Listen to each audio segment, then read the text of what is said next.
Shalom. First and foremost, I want to give all praise, all honor, and all glory unto Yahweh, Bahashem, Yahweh Shai, Bahashem, Rakah Hakwadash. Next, double honors to the head apostle / elder bishops of the great millstone, who teach and who rule well.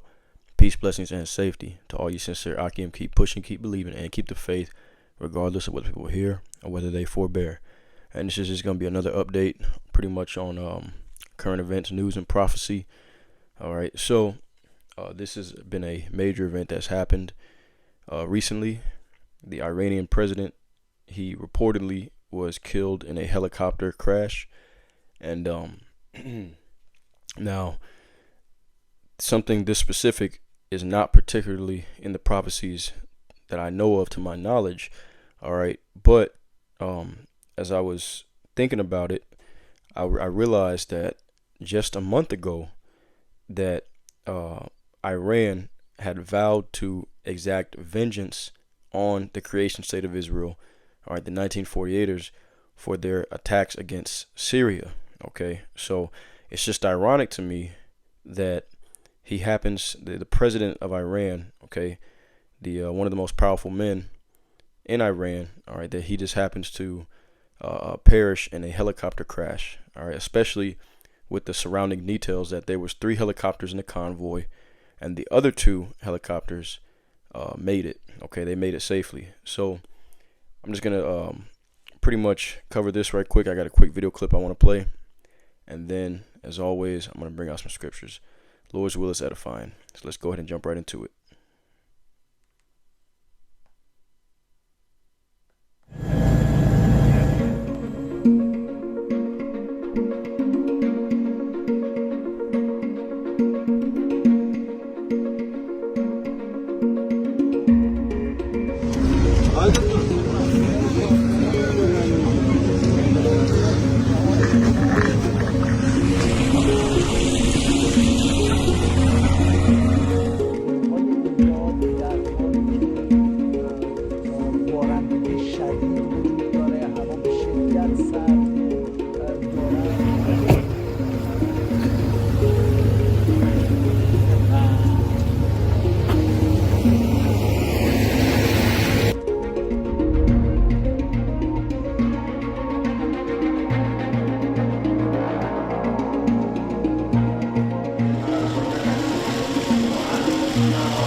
Okay.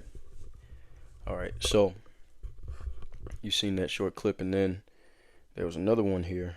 All right. And I'm not going to play the whole thing, but let me see. It said, let me see. Slovakia. I was just watching it. Okay. So, can you buy travel this video insurance is entitled- after booking your trip? Yes. The best time to purchase it. All right, so this video is entitled, it says, Versailles crash, rescuers drop a bombshell, reveal chopper's key device missing or turned off. Okay, so it's a lot of suspicious things that are surrounding this particular event. All right, I'm not going to play the video. It's 4 minutes long. You can go in and go ahead and watch it for yourself. But pretty much they're saying that the transponder was turned off, and that the helicopter that the president was flying in was one that was very old, outdated, and it was an American helicopter. All right, so there's suggested foul play. Okay, and you know, it wouldn't be a surprise if the United States government did have something to do with it. Now, not saying if they do, but of course, all we can really do is speculate. But we do know this. All right, we know that, as I said before, and I got the articles pulled up, that Iran, okay, just a month ago, they vowed revenge on Israel, okay, for the deadly strike in Syria, okay, and that was just a month ago. Now, here's what the prophecy comes in. All right, we know. We'll go ahead and bring it out right quick. Let's see. Jeremiah, the 49th chapter, I believe it is. Okay, it tells you the least of the flock shall bring them out. All right, so pretty much what's going to happen, all right, with Babylon the Great is that Babylon is going to be, America is going to be brought and dragged into World War III on behalf of the 1948ers. Okay, and this is according to prophecy. So let's go ahead and get that right quick. All right, so this is, let's see, I might have to search it up. I can't remember exactly which verse it is. Let me just search it up right quick. Bear with me.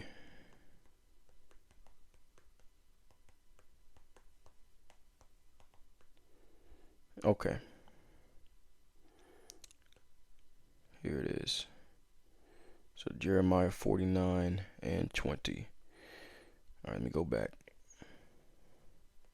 All right. So I'm going to start Jeremiah the 49th chapter, and I'm going to start at verse I'm going to go ahead and get verse 20. It says, "Therefore hear the counsel of the Lord that he had taken against Edom." All right, and we know who Edom is. Okay, you have Esau, Edom, that is today the so-called white man. And then you have the 1948ers. All right, they're the chief nation of Esau. Okay, the Israelis. All right, also, and they're also known as Amalek. All right, it says, "Therefore hear the counsel of the Lord that he had taken against Edom, and his purposes that he hath purposed against the inhabitants of Teman. Surely the least of the flock shall draw them out. Surely he shall make their habitations desolate with them." Okay, so the least of the flock, who is that? That's the least of the Edomite nations. All right, because you have many Edomite nations. All right, pretty much all of the Western power structure nations that form it. Right, you know, of NATO and the EU.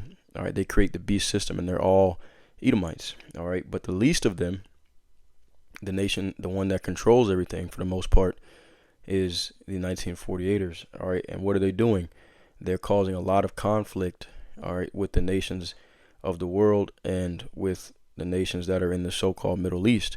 All right, they're raising up pretty much almost a religious war between Christians who tend to lean towards Zionism, and then between those that subscribe to Islam. All right, and of course, you know, we know of Ezekiel the 38th chapter. All right, Gog and Magog, okay, is going to go to war against Babylon the Great. You know, Jeremiah 50. All right, an array of great nations is going to surround Babylon the Great and shoot their arrows upon it. All right, and their arrows represent the ICBM nuclear missiles. Okay, but the Lord said that the least of the flock shall draw them out. All right, so continuing on, Jeremiah 49 and 15 now. All right, actually, Salakia, hang on. Jeremiah 49 and I get 21. It says, "The earth is moved at the noise of their fall, at the cry, the noise thereof was heard in the Red Sea." All right, because the Lord, when the missiles hit, it says the earth shall reel to and fro like a drunkard. All right, it's Isaiah 24th chapter. It says, "Behold, he shall come up and fly as an eagle and spread his wings over Basra.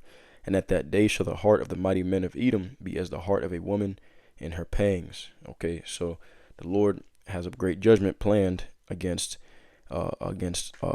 Esau. All right, and Basra is the chief nation, or the chief city of Esau back in the day. So today, the chief city of Esau is Babylon the Great. This is one big great city in the eyes of the Heavenly Father. Okay, America is what I'm speaking of.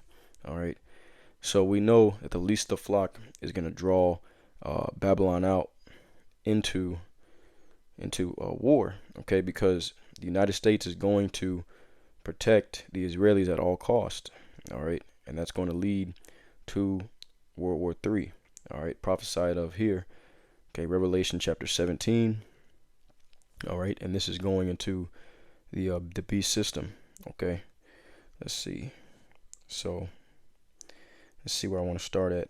And first, right here, so it's going into this chapter is going into the beast pretty much rising up against the great whore, which is the great whore represents America, Babylon the Great. All right, here's a pictogram, all right, of the beast system.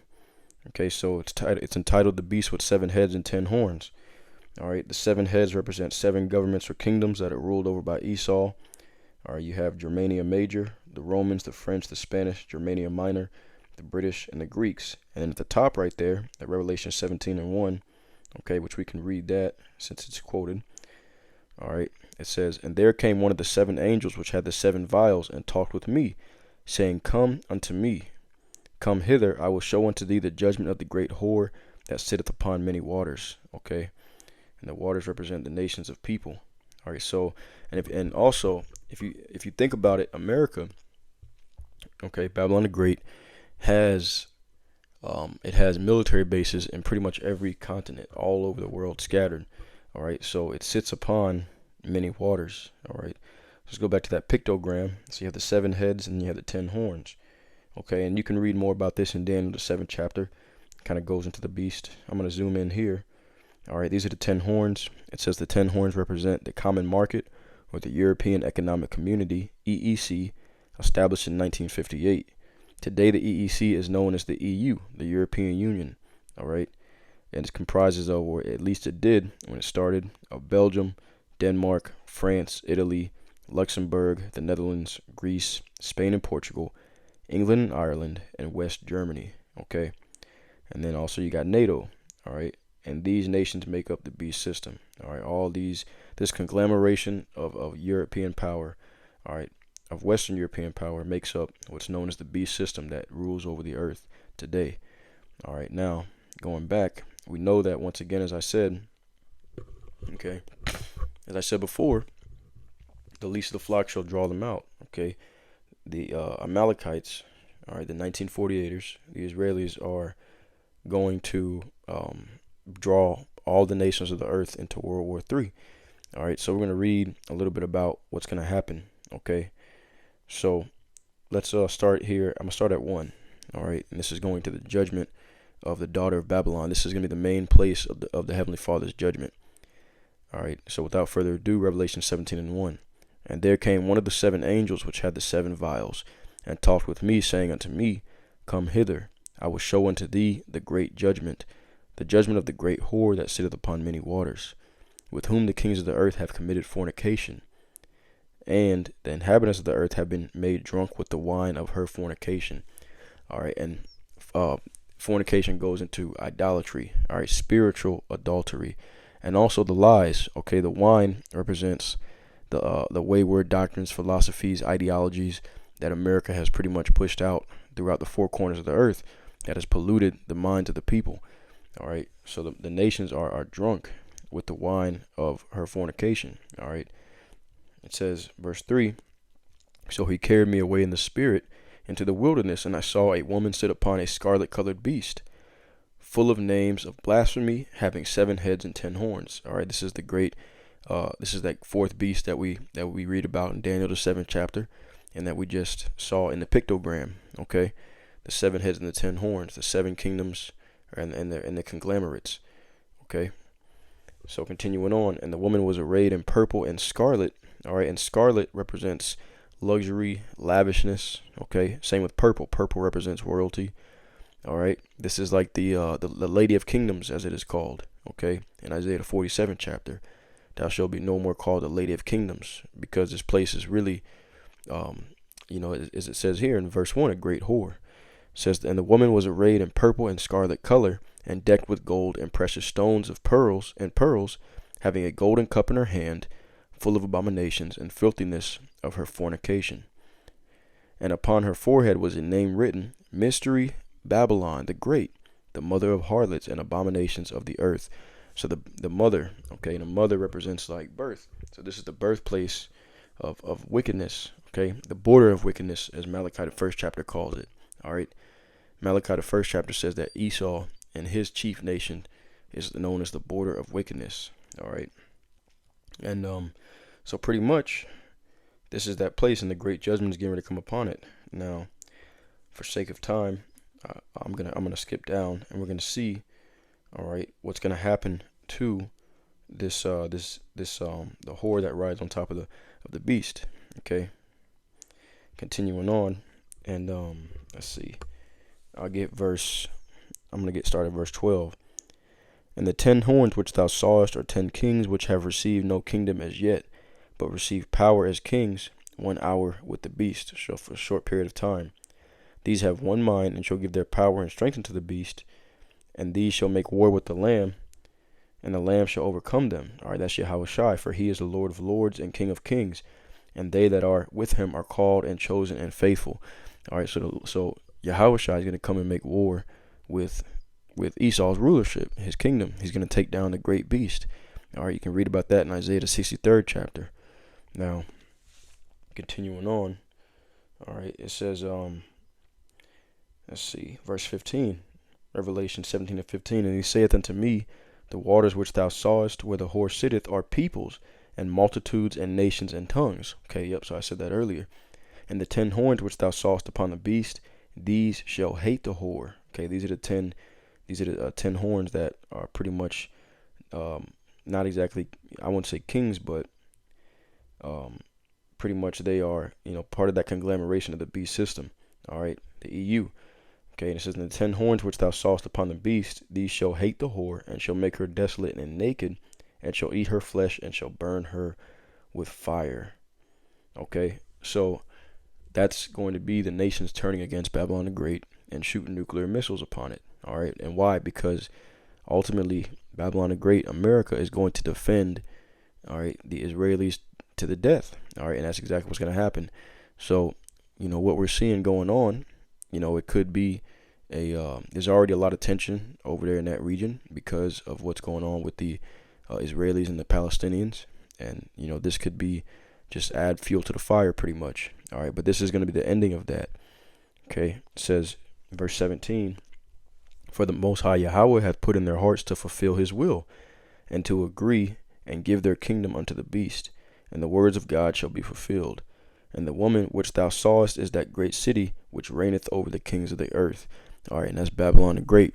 Okay, that's America. For a long time, the nations were afraid of America and afraid of Esau because he had nuclear capabilities. But now we're going into a time, I think it's Joel the 2nd chapter. It's either Joel 2 or 3, but it says the nations will say, them that are weak will say, I am now strong. I think that's Joel the 3rd chapter. All right, they're going to beat their plow hooks into swords, meaning they're going to prepare themselves for battle, for war. And who are they going up against? All right, they're going up against the Western power structure. And ultimately, Esau is going to take himself down. All right, because the Russians are Edomites as well. It's going to be Esau against Esau. And that's going to be pretty much the catalyst to the deliverance of the elect. All right, because once that nuclear war pops off, that's when Yahushua is going to, appear. He's going to deliver his elect, and he's going to, in righteousness, make war and judge the nations. Okay, so we're looking forward to this. That's why we're constantly, watching prophecy and preparing ourselves for that deliverance. Okay, but anyways, with that being said, the Lord's will was edifying. As always, all praise, all honor, and all glory to Yahweh, Bahashem, Yahushai, Bahashem Rakakwadash. Until next time, Shalom.